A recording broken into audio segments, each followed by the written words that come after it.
एक पुजारी के लिए। इस तरह के चिल्लर डील में हाथ नहीं डालने का कितनी बार समझाया मैंने। करोड़ों का डील है भाई। एक पुजारी को टपकाने के लिए करोड़ों रुपए की डील। इसीलिए उसका फोटो फैक्स करने को कहा है। इंटरेस्टिंग। स्नेक, जाके जरा चेक करो फैक्स आया है क्या। ओके। इस काम को करने के लिए मैं खुद ही जाऊंगा।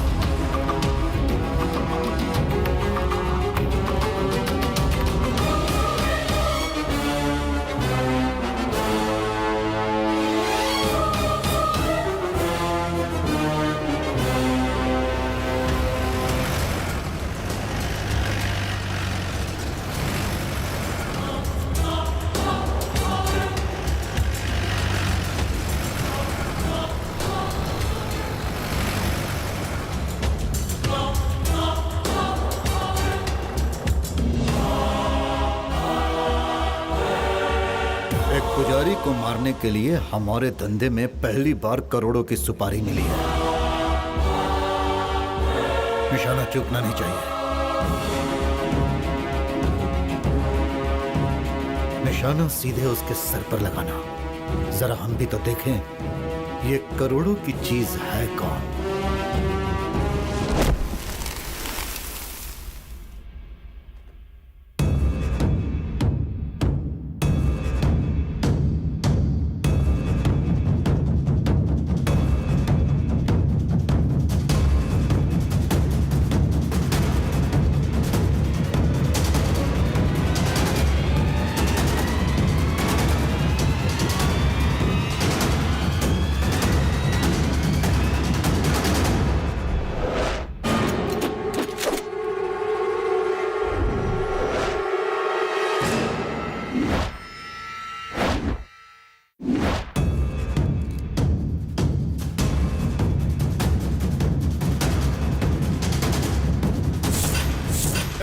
वापस आ जाओ रे, वापस आ जाओ।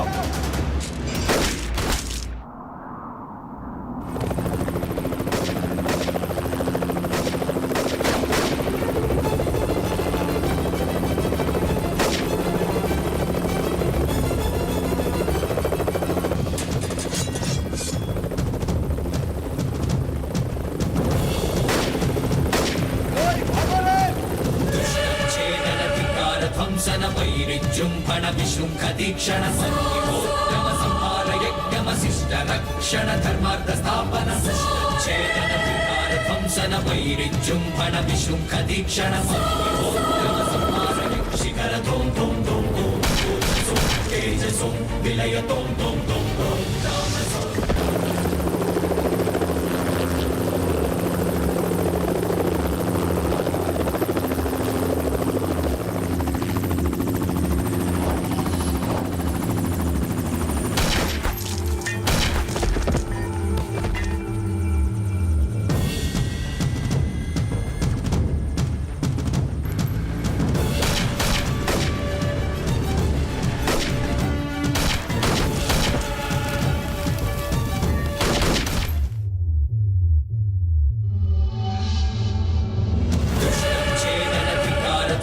वैरिजुम्भण विशृंख दीक्षण संहितोद्यम संहार यज्ञमशिष्ट रक्षण धर्मार्थ स्थापन छेदन विकार ध्वंसन वैरिजुम्भण विशृंख दीक्षण संहितोद्यम संहार यज्ञमशिष्ट रक्षण धर्मार्थ स्थापन छेदन विकार ध्वंसन वैरिजुम्भण विशृंख दीक्षण संहितोद्यम संहार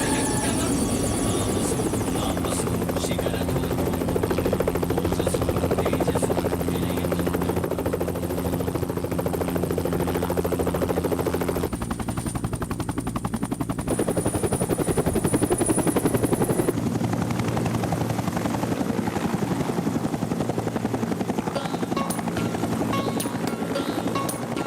विदेश में अपने देश का गाना सुनकर मेरा दिल बाग बाग हो गया। बहुत खुशी मिली है मुझे। आपकी तारीफ। मवाली बॉय। तुम अपनी खुशी के लिए गाती हो या फिर महफिल की खुशी के लिए? दोनों के लिए। क्या है ना, ये मेरा पेशा है। यहाँ गाकर कितना कमा लेती हो? मुझे सिर्फ ले जाने का इरादा है या फिर खरीदने के इरादे से आए हो तुम? इरादा जो भी हो, अगर नहीं मानी तो उठा कर ले जाऊंगा। स्टाफ बनाकर रखोगे या अपने दिल में बसने का मौका दोगे? मेरे दिल में पैसे रहते हैं, चाहो तो उनके साथ खेल सकती है। बोलो, चिल्लर में खेलोगी या लाखों में? ऐसा क्या काम करते हो जो इतनी कमाई है? लोगों की जिंदगी का सौदा करता हूँ, तुम नहीं समझोगे। क्यों? स्नैक, तुम मुझे बहुत अच्छी लगी। मैं तुमसे कुछ नहीं छुपाऊंगा।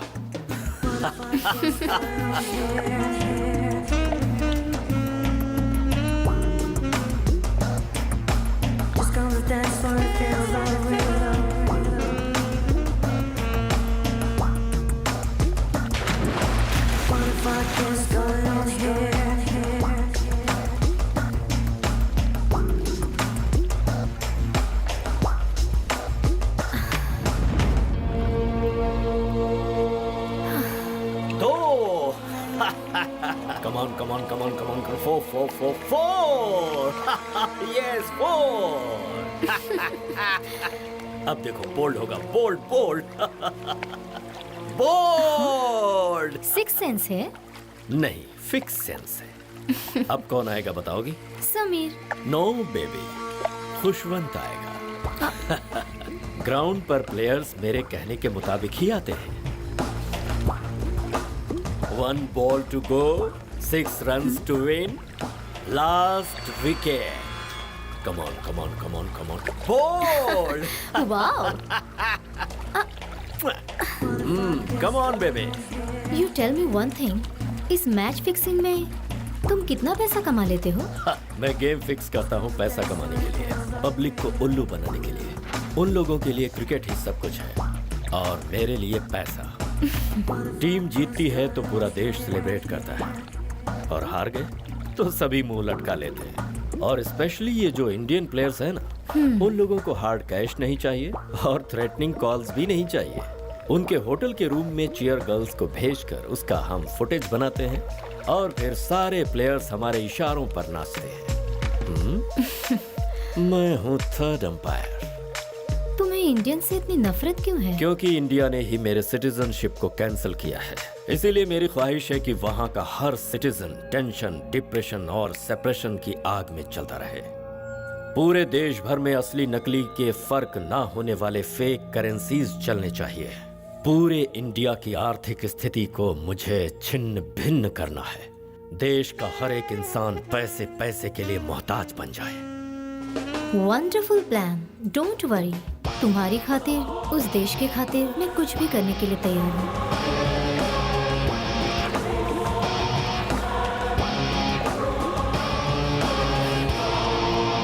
हेलो। Catch it. ऑन का कंप्लीट नेटवर्क और फोन कॉल्स का सारा डिटेल्स इस हार्ड डिस्क में है। बाद में फोन करता हूँ। मुझे क्या करना होगा? उसका फ्यूचर प्लान क्या है, उसे किस तरह एग्जीक्यूट करने वाला है, ये जान लो। कल ही उसे और उसकी सारी गैंग को मेरी बताई हुई जगह पर ले आना। Okay bye, take care. Okay bye. मैं वैसा ही करूंगी जैसा तुमने कहा है।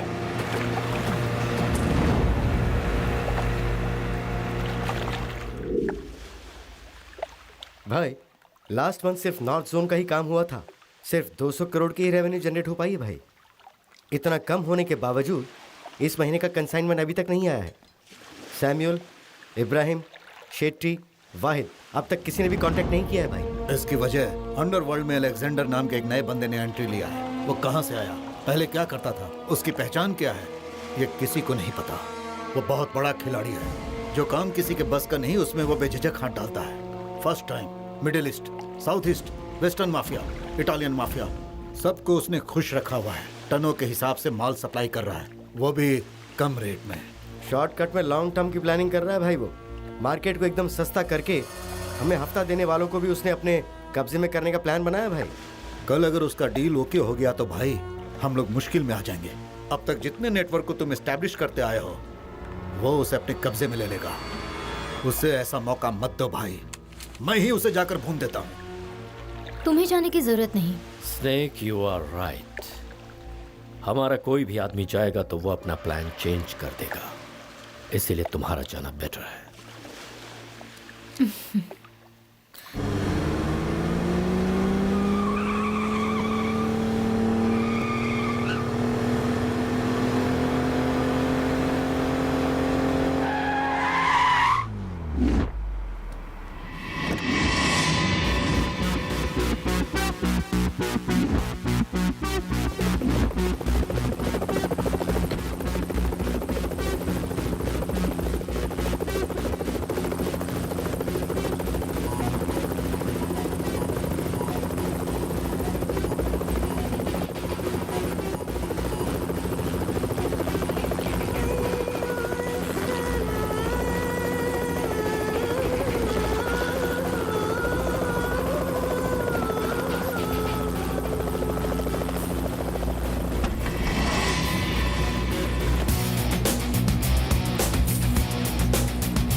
माल तुमने सप्लाई कर दिया है ना?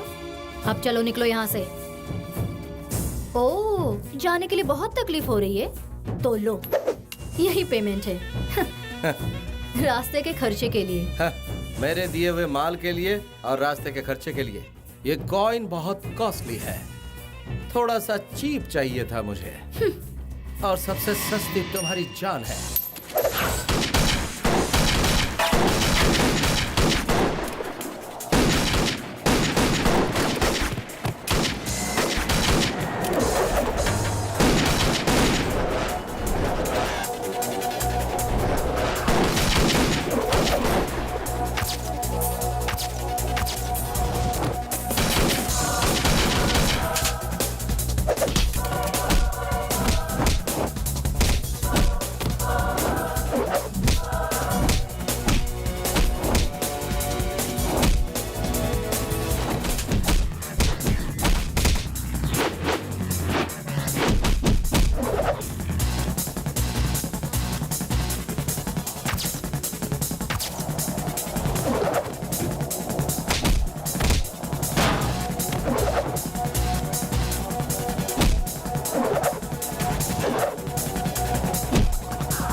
Human traffickers, drug dealers, arm suppliers, सबको एक साथ बुलाकर मारा है। मतलब वो बहुत चालाक है भाई।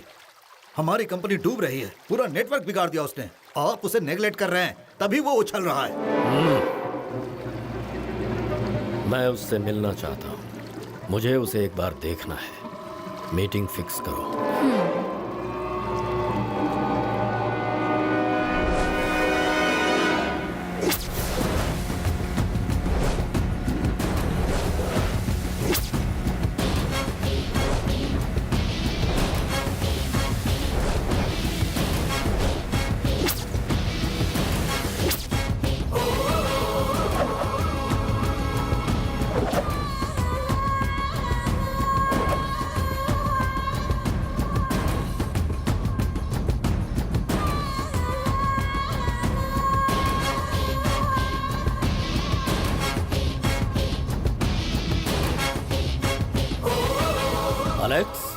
अलेक्जेंडर, हाँ, मैं सोच रहा था तू कोई इटालियन, अमेरिकन या फिर ब्राजीलियन होगा। उस दिन तू फिक्स किए हुए टाइम पर नहीं पहुंचा। उसी वक्त मैं समझ गया कि तू पक्का 99% इंडियन है। तो जैसे परदेसी लोग टाइम को फॉलो करते हैं और हम जैसे इंडियन को टाइम फॉलो करता है। रियल डॉन को देखने के लिए तू 10 मिनट पहले आया है, जरा अपनी घड़ी तो देख ले। एक छोटे मोटे गैंग को मार दिया तो अपने आप को बहुत बड़ा डॉन मत समझ। हाँ, इस माफिया नाम के सागर में कितनी ही मछलियां हैं, लेकिन इन सब के बीच खतरनाक शार्क मैं ही हूँ। फिर भी तेरी हिम्मत की दाद देनी होगी। इस डॉन को देखने के लिए तू अकेला आया है, वो भी बिल्कुल निहत्था। तुम जैसे डरपोक लोग अपने आसपास बॉडीगार्ड और गनमैन रखते हैं। मैं खुद एक हथियार से कम नहीं हूँ, तो मुझे गन की क्या जरूरत। मेरे एक फोन पर मैच फिक्स हो जाता है। कौन सी फिल्म में कौन हीरोइन होगी ये डिसाइड मैं करता हूँ। जहां चाहूं जब चाहूं बॉम्ब ब्लास्ट करवा सकता हूँ। लेकिन तेरे अंदर के गट्स और इंटेलिजेंस को देखकर ऐसा लगता है कि मुझे तुम जैसा एक साथी चाहिए। मेरे साथ आ जाओ, तेरे लिए भी अच्छा है और मेरे लिए भी। एक पते की बात कहता हूँ, सुन। एक देश में एक ही राजा होना चाहिए, एक म्यान में एक ही तलवार होनी चाहिए, और एक माफिया में एक ही डॉन होना चाहिए, जो कि मैं हूँ। वो तूने क्या कहा था कि इंडियंस को टाइम का सेंस नहीं है, ये सेंस नहीं है, वो सेंस नहीं है। जरा पीछे देख।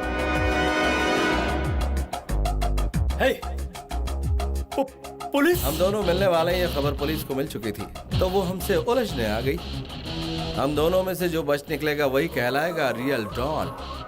एस्केप!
1993 मुंबई अटैक, 1998 कोयम्बतूर में सीरियल ब्लास्ट, 2000 में रेड फोर्ट, 2001 पार्लियामेंट पर attack, 2002 Akshardham Delhi, 2003 once again Mumbai attack, 2006 Varanasi blast, 2008 26/11।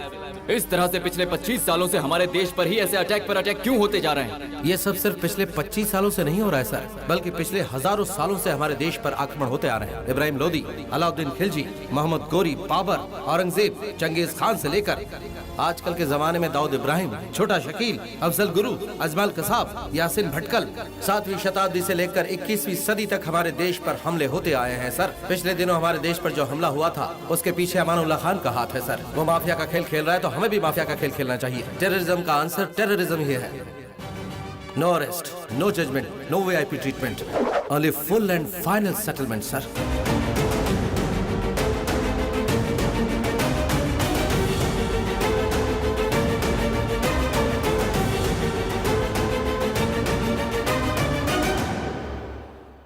You can proceed.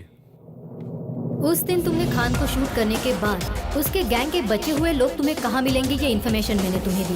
उन सबको फिनिश करने के बाद तुम इंडिया लौट आए। मैं भी निकलने के बारे में सोच ही रही थी कि तभी मुझे मुनीर मिला और बर्लिन रोम ले गया।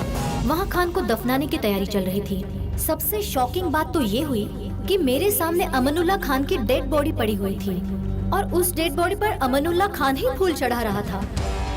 तुमने जिसे मारा वो उसका डुप्लीकेट था। मैंने तुम्हें ये बताने की पूरी कोशिश की, but it didn't happen. He is very, very intelligent. Exactly. वो मर गया ये खबर बिल्कुल एक आग की तरह फैल गई। उसे हर कीमत पर अपनी मौत का बदला लेना था। वो तुम्हें माफ करने के मूड में बिल्कुल नहीं था। उसके दिल में बदले की आग भड़कती जा रही थी। वो दुनिया के हर कोने में तुम्हें ढूंढ रहा था। उसका सिर्फ एक ही मकसद था, तुम्हारी मौत। कुछ दिनों के बाद उसे बिहारी गैंग से किसी को मारने की करोड़ों की सुपारी मिली। उनके भेजे हुए फैक्स को देखकर मैं पूरी तरह शॉक्ड हो गई। प्रीस्ट के गेटअप में वो तुम ही थे या कोई और, ये मैं नहीं समझ पाई। एक पल के लिए ऐसा लगा प्रीस्ट का गेटअप शायद किसी मिशन के लिए तुमने चेंज किया हो। मैं पूरी तरह कंफ्यूज थी। मैं किसी को फोन नहीं कर पाई। मैं पूरी तरह मजबूर थी। मुझे उस वक्त सिर्फ एक ही चीज सूझी कि उन्हें किसी भी हाल में तुम्हारी तस्वीर नहीं मिलनी चाहिए।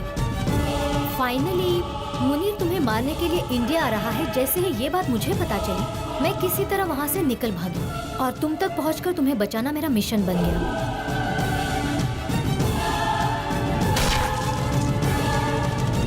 इस इनकम्प्लीट ऑपरेशन को कैसे कंप्लीट करोगे? इसे आपको ही कंटिन्यू करना पड़ेगा सर। ये तुम क्या कह रहे हो? दरअसल बात यह है सर, पिताजी के स्वर्गवास के बाद मंदिर की सारी जिम्मेदारी मेरे कंधों पर आ गई है। लेकिन ये भी तो तुम्हारी जिम्मेदारी है। हाँ बिल्कुल है सर। इस काम का चुनाव मैंने अपनी मर्जी से किया था, लेकिन मंदिर का काम मुझे अपने आप मिला है। सीक्रेट इन्फॉर्मेशन और काउंटर टेरर अटैक में तुम कितने एक्सपर्ट हो ये सब अच्छी तरह से जानते हैं। तुमने गिव अप कर दिया तो इस ऑपरेशन को कंप्लीट कौन करेगा? मैं नहीं हूँ तो क्या हुआ सर। इस काम को पूरा करने के लिए यहाँ पर एक से बढ़कर एक ऑफिसर है, लेकिन वहाँ मेरे सिवा कोई नहीं है सर। मैंने अपने घर वालों से वादा किया है, उन्हें प्रॉमिस किया है, अपना बचा हुआ जीवन मंदिर को समर्पित कर दूंगा, क्योंकि हमारे पूर्वजों का वो मंदिर सदियों पुराना है जिसकी हिफाजत बहुत जरूरी है sir. I am very sorry to resign from my job sir.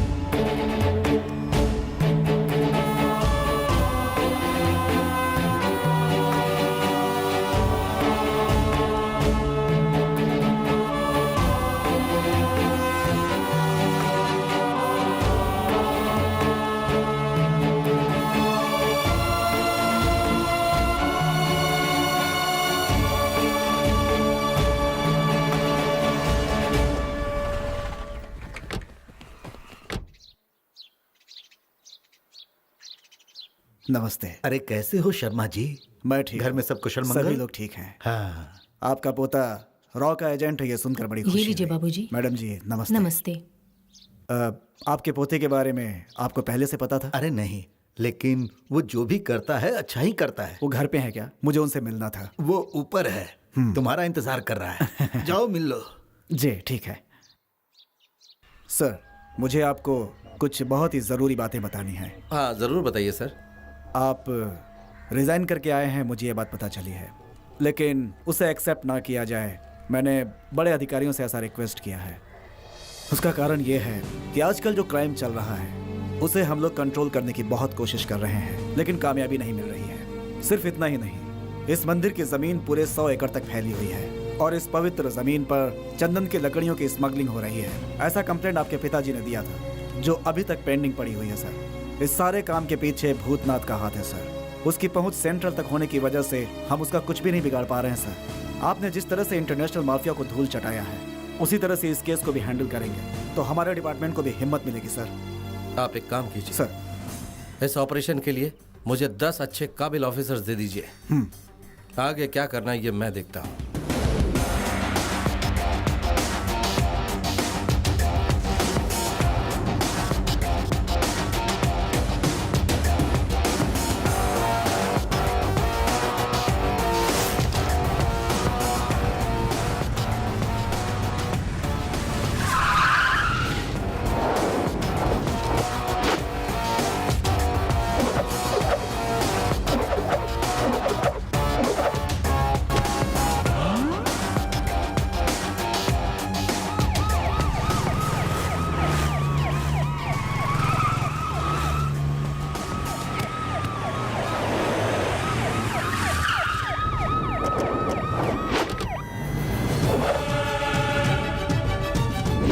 मंदिर पर कब्जा करोगे?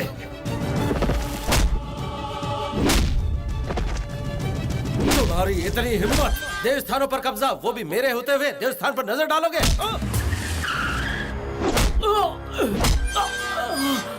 मिनिस्टर साहब तुझे छोड़ेंगे नहीं। अब 1 घंटे के अंदर तेरा वही मिनिस्टर इन्हीं सलाखों के पीछे रहेगा। चल जाओ अंदर।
माथे पर भस्म लगाकर इस भूतनाथ की चौखट पर आखिर तू पहुंच ही गया। इसके टुकड़े टुकड़े कर दो।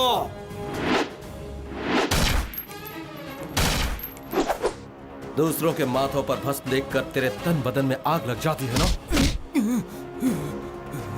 ले जाओ इसे। शिवम जी, इतने वर्षों से गबन किया हुआ करोड़ों रुपया, चांदी, सोना, हीरे, जवाहरात सब लाकर हम फिर से मंदिर के खजाने में जमा कर देंगे। हमें अरेस्ट करके हमारी बेइज्जती ना करो माही बाबू। तुम लोग आस्तीन के सांप हो, देवालय की बदनामी ना हो, इसलिए इस बार तुम पर कोई कार्रवाई नहीं कर रहा हूं। बेहतर होगा ये गांव छोड़ दो।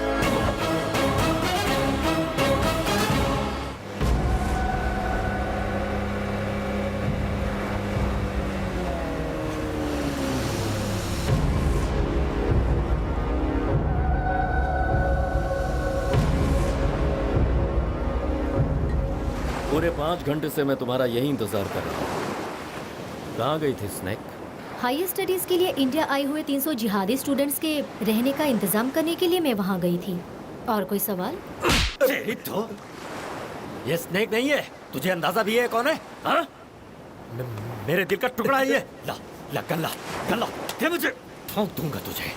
जानती हो इसने क्या देखा? ये जिस डील में तुम्हारे साथ गया था, वही पुजारी की सुपारी जो हमें मिली थी, जिसमें 4 करोड़ हमें मिलने थे, उसे पुजारी के रूप में एलेक्स मिला, जो हकीकत में शिवम राज है। जब बिहारी गैंग को लेकर ये शिवम राज को मारने गया तो तुमने ही आकर उसकी जान बचाई, ऐसा कहा इसने। मेरी दिलरुबा मेरे लिए अपनी जान दे सकती है, वो मुझे कभी धोखा नहीं दे सकती। बोलूं तो अभी जान दे देगी वो। मैं तुझे नहीं छोड़ूंगा। मेरी जिंदगी का मकसद तो यही था कि तुझे मौत के घाट उतारूं।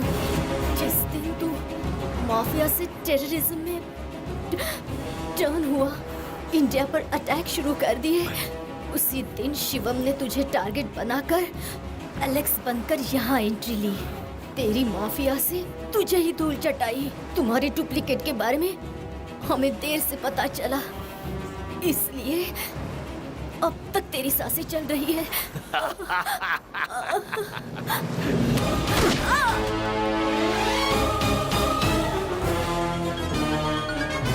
हेलो। मेरे डुप्लीकेट को मारकर ये मत समझना कि तू जीत गया है। सारे इंटरनेशनल माफिया मेरे नाम से थर थर कांपते हैं, समझा?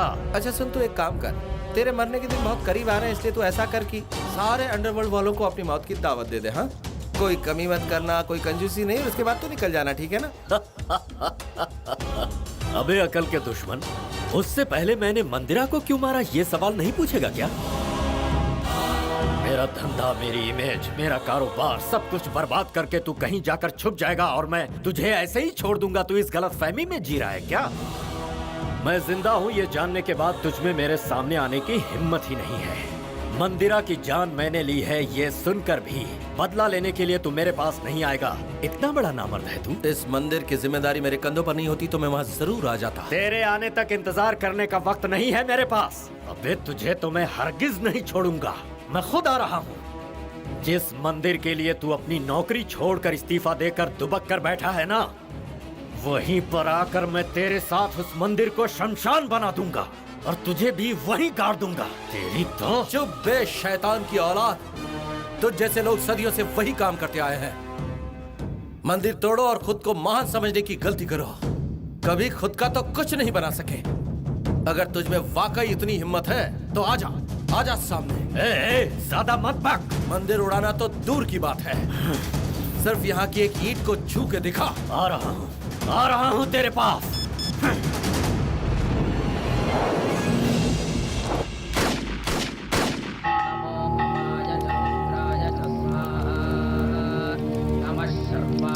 पशुपतये च स्वाहा नमो नीलग्रीवाय च शितिकण्ठाय च स्वाहा नमः कपर्दिने च व्युक्तकेशाय च स्वाहा नमः सहस्राक्षाय च शतधन्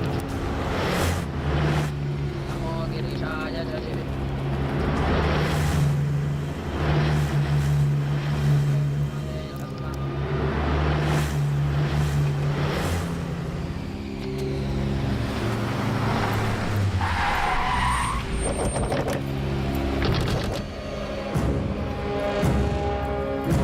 करेक्ट टाइम पर हम लोग पहुंचे हैं। उसके हवन खत्म करने से पहले ही पूरे मंदिर को धूल में मिलाकर उसे यहाँ घसीटते हुए ले आओ। उसकी समाधि में यहीं बनाऊंगा। जाओ।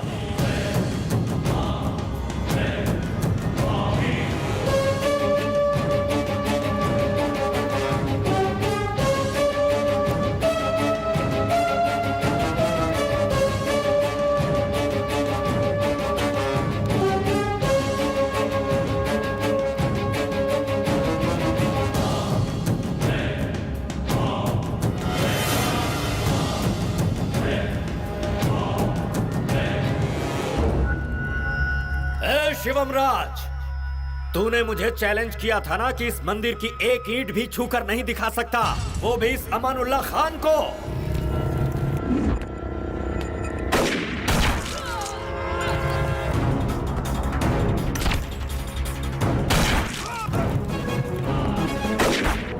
ये खान क्या क्या कर सकता है, अब तू देखना।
मैं अब तक विश्व शांति के लिए ही हवन कर रहा था।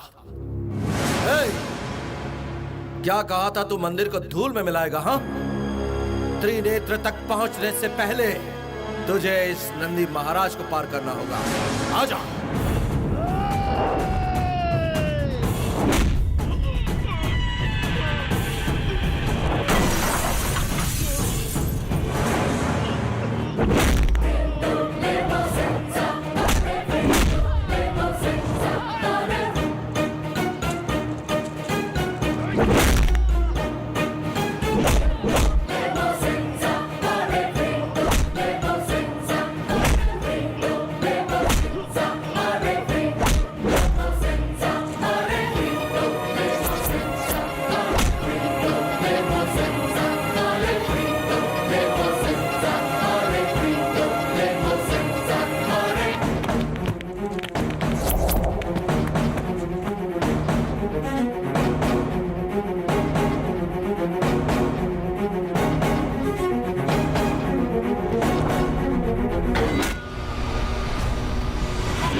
कौशल्या सुप्रजा राम पूर्व संस्था प्रवर्तते, ये एक कान से, अल्लाह अकबर का अजान दूसरे कान से सुनने वाले, इस भूमि के लिए अपनी जान देने वाले हिंदुस्तानी हैं हम। हिंदू मुस्लिम भाई भाई की भावना को ठेस पहुंचाने वाले, तुझ जैसे आतंकवादी के मंसूबों को कामयाब नहीं होने देंगे।